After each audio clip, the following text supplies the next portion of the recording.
Ouais, donc on reprend, comme ça va être direct.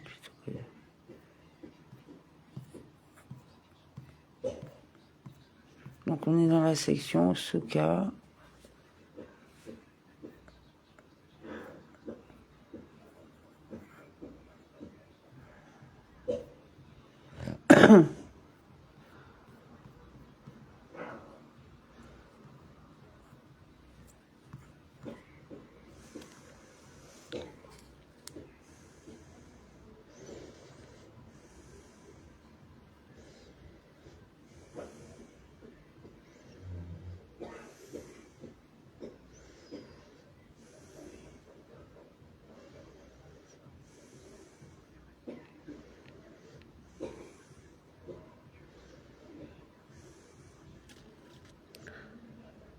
Allez, 34.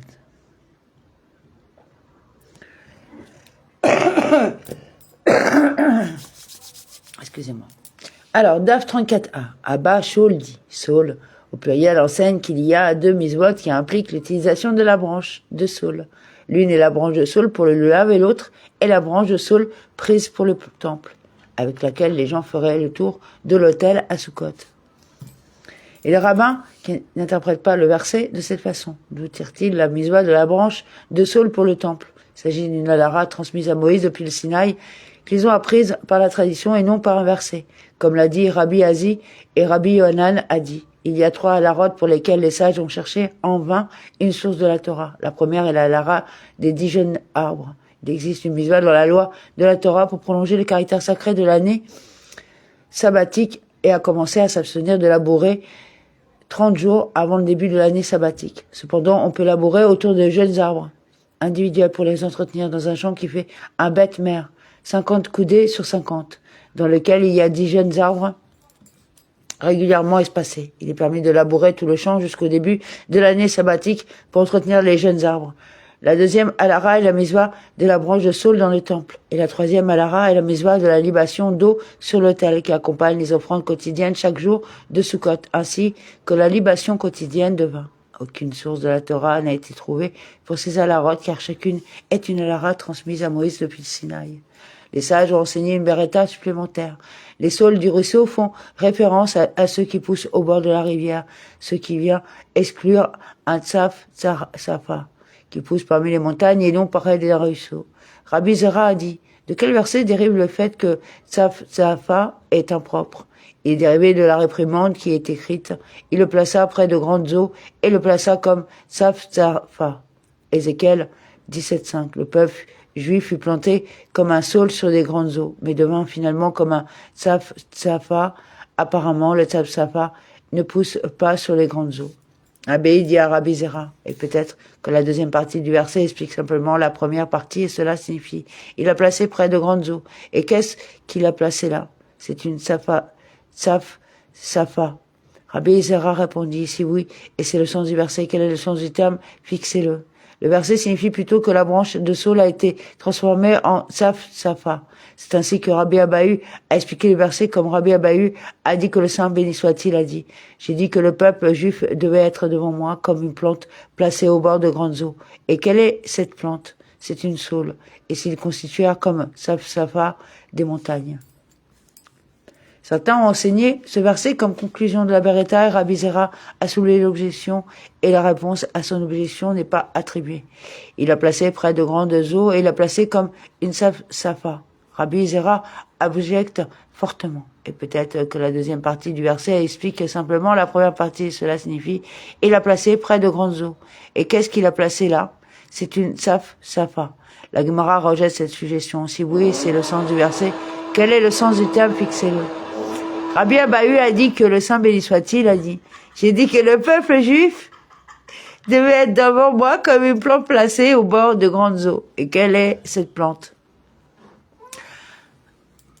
C'est une saule et elle se constituait comme tsaf safa des montagnes. Concernant les caractéristiques des déterminantes de la branche de saule, contrairement aux espèces similaires qui ne conviennent pas, les sages ont enseigné qu'est-ce qu'un saule et qu'est-ce qu'un tsaf safa. En ce qui concerne une branche de saule, sa tige est rouge, sa feuille est allongée et le bord de sa feuille est lisse. Et ce qui concerne Safa, sa tige est blanche, sa feuille est ronde et le bord de sa feuille est dentelé comme une fossile. La Gemara objecte, mais n'est-ce pas enseigné dans une beretta si le bord de sa feuille est dentelé comme une fossile, elle est en forme, mais si elle est dentelée comme une scie, dont les dents sont inégales en taille et en séquence, c'est inapte. Abbé a dit, lorsque cette beretta est enseignée, elle faisait référence à un type particulier de saule, appelé ilfa, gila, dont les feuilles sont dentelées. Cependant, tous les autres types de branches de saule ont des feuilles au bord lisse. Abbé a dit, concluez-en, que cette ilfa, gila est apte à être utilisée dans la Oshana des 4 espèces. La Gemara se demande. C'est évident, la Gemara répond. Ne dites pas que puisque son nom est accompagné d'un modificateur, comme on l'appelle ilfa, gila, il ne devrait pas convenir. Abéin nous apprend donc qu'il est apte. La Gemara demande. Et dites qu'il en est effectivement ainsi, puisque son nom est accompagné d'un modificateur, il est impropre. La Gemara répond. Le miséricordieux déclare. Saule de ruisseau, au pluriel, enseignant que les branches des saules sont bonnes dans tous les cas. À propos des branches de saule et de Tsav Safa, la Gemara cite ce que dit Rav Ishda. Les noms de ces 3 objets ont changé depuis la destruction du temple. Ce qui s'appelait saule était appelé dans les générations suivantes Al-Fata, qui est un autre nom pour Tsav Safa. Et ce qui s'appelait Al-Fata s'appelait saule. La Gemara demande quelle est la différence halakhique pratique qui émerge du changement de nom. La Gemara répond. Cela concerne la mitzvah de prendre le lulav, car l'une des espèces liées au lulav est une branche de saule, qui est maintenant appelée Tsav Safa. De plus, ce qui était appelé trompette était appelé shofar dans les générations suivantes et ce qui était appelé shofar était appelé trompette dans les générations suivantes. La Gemara demande quelle est la différence halakhique pratique selon qu'un shofar est appelé shofar ou trompette. La Gemara répond. Cela est significatif en ce qui concerne la rote du shofar de Rosh Hashanah. À Rosh Hashanah, on ne remplit pas son obligation qu'en sonnant du shofar. Si quelqu'un vient aujourd'hui et demande quel instrument il doit utiliser pour faire retentir les sons requis, on devrait lui répondre d'utiliser une trompette. De plus, ce qui s'appelait Petorata, signifiant à l'origine une petite table, était appelé dans les générations suivantes Petora. Et ce qui s'appelait Petora, signifiant à l'origine une grande table, était appelé Petorata dans les générations suivantes. La Gemara demande quelle est la différence halakhique pratique qui émerge du changement de nom. La Gemara répond, cela concerne les lois de l'achat et de la vente. Celui qui commande une pétora doit savoir qu'il a commandé une petite table et non une grande. Abbé a déclaré, moi aussi, je parlerai des changements dans le sens des termes au cours de cette génération, ce qu'on appelait uv lila, le premier compartiment de l'estomac des animaux qui ruminent, et dans les générations récentes appelé Bei Kasei, le nom du deuxième compartiment de l'estomac de l'animal. De même, ce qui s'appelait autrefois Bet Kasei est appelé Uv Lila dans les générations récentes. Quelle est la différence halakhique pratique qui ressort de ce changement de nom? Il s'agit d'une aiguille qui se trouve dans la paroi épaisse du deuxième compartiment de l'estomac. Dans la halakhot de Terefot, il est interdit de manger des animaux dont l'espérance de vie est inférieure à 1 an. Il a été établi que si une aiguille perce le paroi du deuxième compartiment de l'estomac d'un seul côté, l'animal est cachère. Si l'aiguille pénètre dans la paroi de manière visible, des 2 côtés, l'animal prend le statut halakhique de terefa. Dans le premier estomac, même si l'aiguille ne pénétrait qu'un seul côté de la paroi, l'animal assume le statut halakhique de la terefa. Il est donc crucial de faire la distinction entre le premier et le deuxième compartiment de l'estomac. Rabba Bar Yosef a dit, moi aussi je parlerai des changements dans le sens des termes au cours de cette génération. La ville qui au temps biblique s'appelait Babylone, s'appelait Bursif dans les générations suivantes. Et Bursif s'appelait Babylone dans les générations suivantes. La Gemara demande, qu'est-ce que Dav Trunkalbe, la différence halakhique pratique qui ressort de ce changement de nom?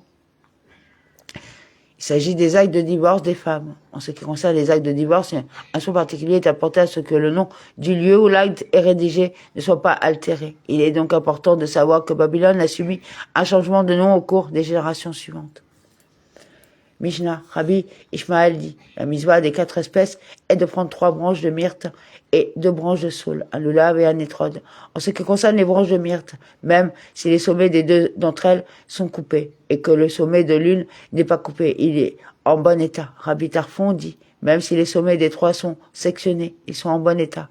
Rabbi Akiva dit, à propos du nombre de chacune des espèces, tout comme il y a un lulav et un étrode, il y a aussi une branche de myrte et une branche de saule. Guémara. Il a été enseigné dans une beretta que Rabbi Ishmael dit, le fruit d'un bel arbre, Lévitique 23-40. C'est un étrode, branche de palmier dattier. C'est un lulav. Selon la tradition capote, s'écrit sans la lettre vav. Bien que le mot soit vocalisé au pluriel, l'absence du vav indique qu'un seul est requis. Branche d'un arbre à feuilles denses. Ce sont trois, car le verset fait référence à une branche à plusieurs tiges. Saule du ruisseau, ce sont deux, car c'est un pluriel. Même si les sommets de deux sont sectionnés et que le sommet de l'un d'entre eux n'est pas sectionné, il est en bon état. Rabbi Tarfon dit, même si les sommets des trois sont sectionnés, ils sont en bon état. Rabbi Akiva dit, tout comme il y a un lulav et un étrode, il y a aussi une branche de myrte et une branche de saule. Le rabbin Eliezer lui dit que les espèces ne peuvent être assimilées. J'aurais pu penser que l'étrode devrait être liée aux autres espèces en un seul parquet. Cependant, vous pourriez répondre en réponse. Est-ce que cela dit le fruit d'un bel arbre et les branches d'un palmier dattier avec la conjonction qui les relie? N'est-il pas écrit uniquement de branches de palmier dattier sans conjonction? Cela indique que l'étrode est pris séparément des trois autres espèces, qui sont reliées dans le verset par des conjonctions. Les branches du palmier dattier, les branches d'un arbre à feuilles denses et les saules du ruisseau sont prises ensemble. Et d'où vient-il que le fait de ne pas prendre chacune de ces espèces empêche l'accomplissement de la mitzvah avec les autres? Le verset déclare, et tu prendras ulkatem, dont il est dérivé sur la base de la similitude étymologiquement, selon laquelle il s'agira d'une prise complète, l'ekira tama, comprenant toutes les espèces. La Guémara demande, et selon le rabbin Ishmael, qui considère que le lulav convient même si les sommets des deux branches de myrte étaient coupés.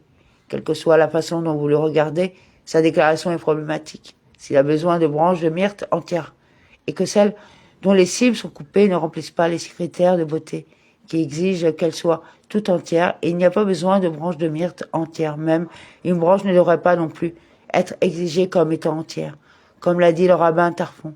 Le sage Biraha a dit que Rabbi Ami a dit. Rabbi Ishmael s'est rétracté et concède que fondamentalement une branche de myrte est nécessaire et que cette branche doit être entière. Rab Yehuda a déclaré que Shmuel a dit la Lara est conforme à l'opinion du rabbin Tarfon et Shmuel se conforme à son raisonnement, comme Shmuel a dit à ceux qui vendaient des branches de myrte. Évaluez le prix que vous demandez pour les branches de myrte à leur valeur et vendez vos branches de myrte. Et si vous ne le faites pas et que vous surchargez, j'enseignerai pour vous la Lara en public conformément à l'avis du Rabbi Tarfon qui autorise l'utilisation de branches de myrte dont les cimes sont sectionnées. La Guémara demande, quelle est la raison pour laquelle Shmuel leur a dit cela? Si vous dites que c'est parce que Rabbi Tarfon est indulgent dans sa décision, qu'il leur enseignera la Lara en public conformément à l'avis de Rabbi Akiva, qui est encore plus indulgent dans sa décision, comme il exige une seule branche de myrte. La Guémara répond, ce n'est pas le cas, car 3 branches de myrte dont la cime est coupée sont courantes. Mais une branche de myrte complète dont la cime n'est pas coupée n'est pas courante. En termes pratiques, la décision du rabbin Tarfon est la plus clémente. Mishnah, un étrode qui a été volé ou qui est complètement sec est inapte.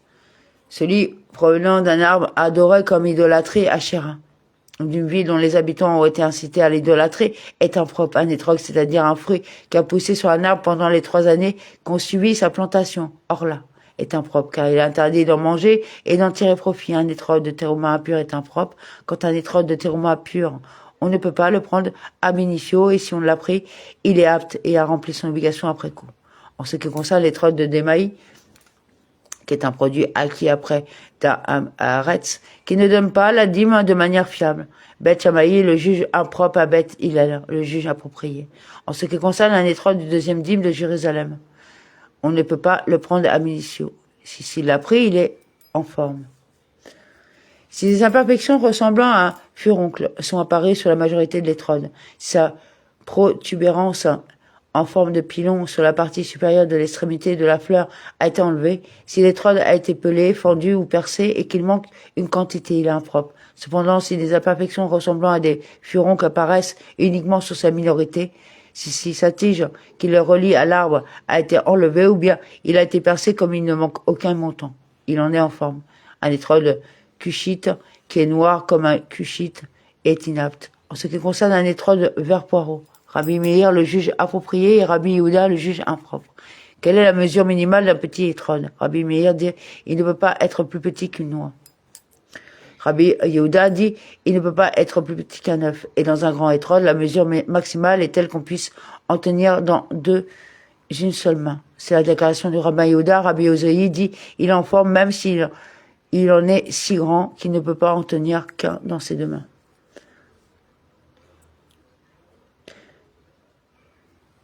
Daf 35a. Gemara, les sages ont enseigné que le verset déclare fruit d'un bel arbre, c'est-à-dire un arbre dont le goût de son tronc d'arbre et le goût de ses fruits se ressemblent. De quel arbre s'agit-il? Il faut dire que c'est l'arbre étrode. La Gemara demande, et dites qu'il fait référence au poivrier, puisque le goût de son tronc et le goût de son fruit se ressemblent, comme il a été enseigné dans une Beretta à propos du verset.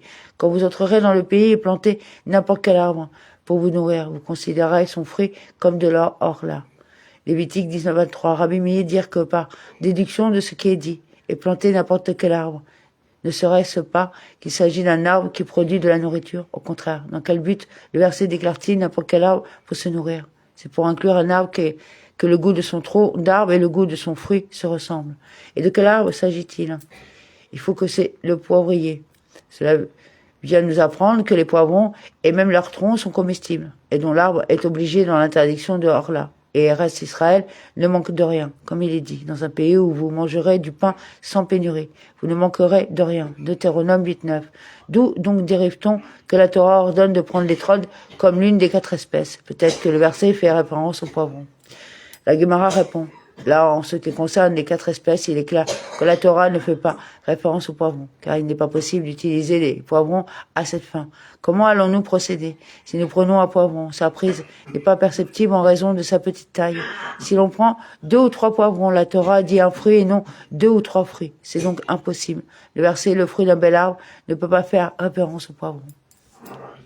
Rabbi Yehuda Anassi dit « Ne lisez pas le verset tel qu'il est écrit à Adar, qui signifie beau. Mais lisez-le plutôt Adir, qui signifie bergerie. Cela signifie que, tout comme dans cet enclos, il y a des moutons grands et petits, des moutons sans défaut et des moutons sans défaut. De même, cet arbre a des fruits grands et petits, des fruits sans défaut et des fruits sans défaut. La Gemara se demande, est-ce à dire que parmi les autres fruits, il n'y a pas de gros et de petits fruits, des fruits sans défaut et des fruits tachés?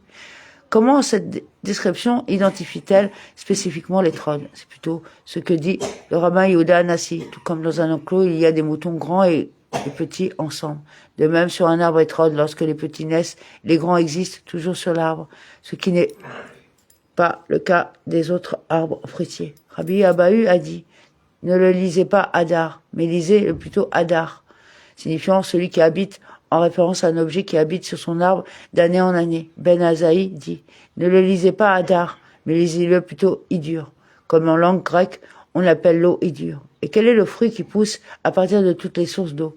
Et pas exclusivement grâce à l'irrigation ou à l'eau de puits.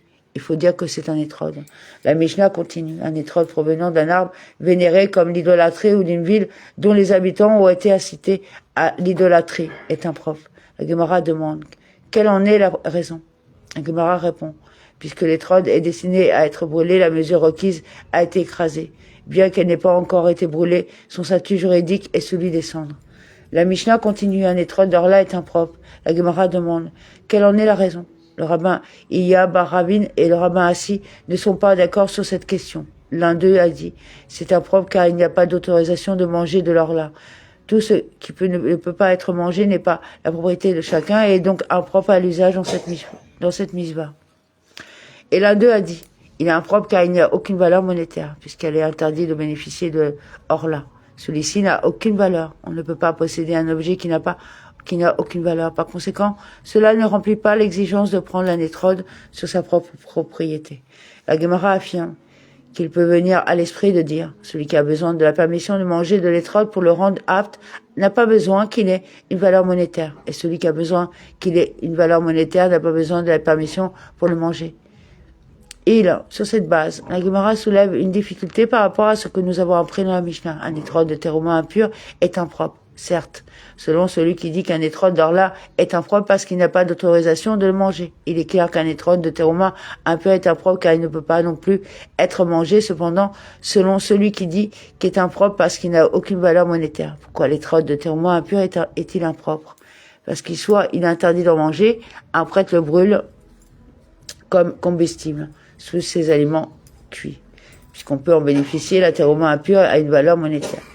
Contrairement à l'hypothèse précédente, en ce qui concerne l'autorisation d'en manger.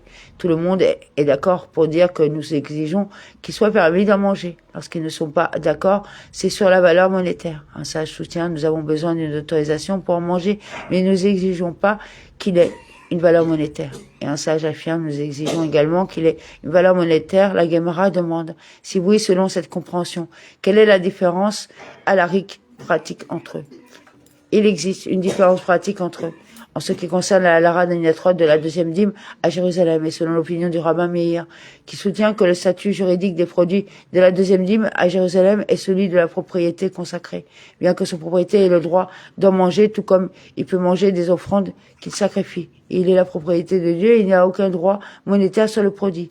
Selon celui qui a dit, un étrode d'orla est impropre car il n'y a pas d'autorisation de le manger. Il y a une autorisation de manger la deuxième dîme. Par conséquent, selon le Rabbi Meir, une deuxième étrode de dîme à Jérusalem est apte à être utilisée pour accomplir la mitzvah. Et selon celui qui a dit, un étrode d'orla est impropre, car il n'a aucune valeur monétaire. La deuxième dîme à Jérusalem est la propriétaire consacrée de Dieu et n'a aucune valeur monétaire pour son propriétaire. Par conséquent, selon le Rabbi Meir, il n'est pas adapté à l'accomplissement de la mitzvah. Dans une tentative d'attribuer les opinions aux Amoraïm, la Gemara suggère conclure que Rabbi Assi est celui qui a dit que la raison est parce qu'il n'y a pas de valeur monétaire, comme l'a dit Rabbi Assi. Avec un étrode de la deuxième dîme, selon la déclaration du rabbin Meir, une personne ne remplit pas ses obligations à l'égard du festival. Selon les rabbins, une personne remplit son obligation lors du festival. C'est précisément de cette manière que le débat sur la nécessité pour l'étrode d'avoir une valeur monétaire est présenté ci-dessus. La Gemara détermine en effet, concluer que c'est Rabbi Assi qui soutient que l'étrode doit également avoir une valeur monétaire. Paragraphe. Concernant le sujet lui-même, Rabbi Assi a dit, avec un étrode de la deuxième dîme, selon la déclaration de Rabbi Meir, une personne ne remplit pas son obligation avec cette dîme pendant la fête. Selon les rabbins, une personne remplit son obligation lors du festival. Avec la matzah de la deuxième dîme, selon Rabbi Meir, une personne ne remplit pas son obligation à Pâques, parce que ce n'est pas la sienne. Selon les rabbins, une personne remplit son obligation à l'occasion de la Pâque. De la même façon, les rabbins Meir, la pâte de la deuxième dîme est exemptée de l'obligation de séparer la chala. Selon les rabbins, elle est soumise à l'obligation de séparer la chala. Dans tous ces cas, le débat porte sur la question de savoir si la deuxième dîme est la propriété des propriétaires ou la propriété de Dieu. Rapapa s'y oppose fermement. Certes, à propos de la pâte, il est écrit, le premier de votre pâte, chala, vous l'offrirez en cadeau, au nombre 15-20. Votre pâte indique que l'on est obligé de séparer la chala uniquement de la pâte qui lui appartient et non de la pâte consacrée. En ce qui concerne l'étrode également, il est écrit, et vous le prendrez pour vous, ce qui indique qu'il doit provenir de votre propre propriété. Cependant, en ce qui concerne la matzah, pourquoi ne remplit-il pas son obligation avec la deuxième dîme? Est-il écrit, ta matzah? Rabbi Bar Shmuel a dit, et certains disent que c'est Rab Yemar Bar Shelamia qui a dit. Ceci est dérivé au moyen d'une analogie verbale entre le pain écrit en relation avec la matzah et le pain écrit en relation avec la chala. Il est écrit ici à propos de la matzah, pain d'affliction, de Deutéronome 16.3. Il est écrit là à propos de la chala, 35b. Et lorsque vous mangerez du pain du pays, vous offrirez un présent à l'Éternel, nombre 15-19. De même que là, en ce qui concerne la chala, on est obligé que si la pâte vient de la vôtre et non de la deuxième dîme. Ici aussi, en ce qui concerne la matzah, on ne remplit son obligation que si elle vient de la vôtre et non de la deuxième dîme. La Gemara suggère, disons que cette Beretta soutient la déclaration du Rabbi Assi. La pâte de la deuxième dîme est exemptée de la chala. C'est la déclaration du rabbin Meir, et les rabbins disent. Elle est soumise à l'obligation de séparer la chala. La Gemara s'interroge sur le caractère provisoire de sa suggestion. Disons que cela conforte son opinion. La Beretta n'est pas similaire à la déclaration de Ravashi. C'est précisément la déclaration elle-même.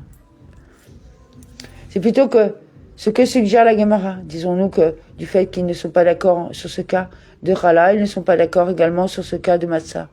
Ou peut-être que la pâte est différente parce que le verset déclare 2 fois. Votre pâte, votre pâte. Nombre 15, 20, 21. Peut-être que cette duplication indique que la propriété est requise pour que la pâte soit engagée dans la mitzvah de la Hala. Cependant, en ce qui concerne la matzah, là où une telle duplication n'existe pas, on remplit peut-être son obligation, même dans le cas de la deuxième dîme, à Jérusalem. Selon Rabbin Meir, par conséquent, aucune preuve ne peut être citée ici pour étayer la déclaration du Rav Ashi. Paragraphe, la Mishnah continue, un étroit de terouma impur est impur. La raison en est, comme expliqué ci-dessus, qu'il n'y a aucune autorisation pour en manger. La Mishnah déclare, en ce qui concerne un étroit de terouma impur, il ne faut pas le prendre ab initio. Cependant, s'il l'a fait, cela peut être utilisé pour accomplir la mitzvah. Rabbi Ami et Rabbi Assi n'étaient pas d'accord sur ce point. Pourquoi ne peut-on pas le prendre ab initio? L'un d'eux dit, c'est parce que l'on rend sensible à la pureté. Toute végétation ne peut pas devenir rituellement impure, même si elle entre en contact avec une source d'impureté, à moins qu'elle ne soit humidifiée par l'un de sept liquides. Voir Lévitique 11, 37 à 8. Cependant, dès qu'on touche l'étroit avec les mains mouillées, qui sont de l'eau dans laquelle était conservée pour préserver la fraîcheur, on rend l'étroit sensible aux impuretés. Les sages ont interdit de prendre un étroit de terouma, de peur qu'il ne devienne impur, tout comme il a interdit d'impurifier la terouma. Et l'un d'eux a dit, c'est parce qu'il l'abîme. Et manipulant l'étroit, la peau devient dégoûtante et il a interdit d'endommager la terouma. La Gemara demande, quelle est la différence pratique entre eux? La Gemara répond, la différence serait dans le cas où l'on accorderait à l'étroit tout entier le statut de terouma à l'exclusion de la peau dont le statut reste non sacré. Selon celui qui a dit, parce que l'on rend sensible à l'impureté, il y a une interdiction car le fait de ne pas sanctifier la peau comme terouma n'empêche pas le fruit de devenir sensible à l'impureté. Cependant, selon celui qui a dit, parce qu'il endommage la terouma, il n'y a aucune interdiction car la peau qui pourrait être endommagée n'a jamais été du terouma. La Mishnah continue, et s'il a pris un étroit de terouma, c'est bon, il a rempli son obligation après coup.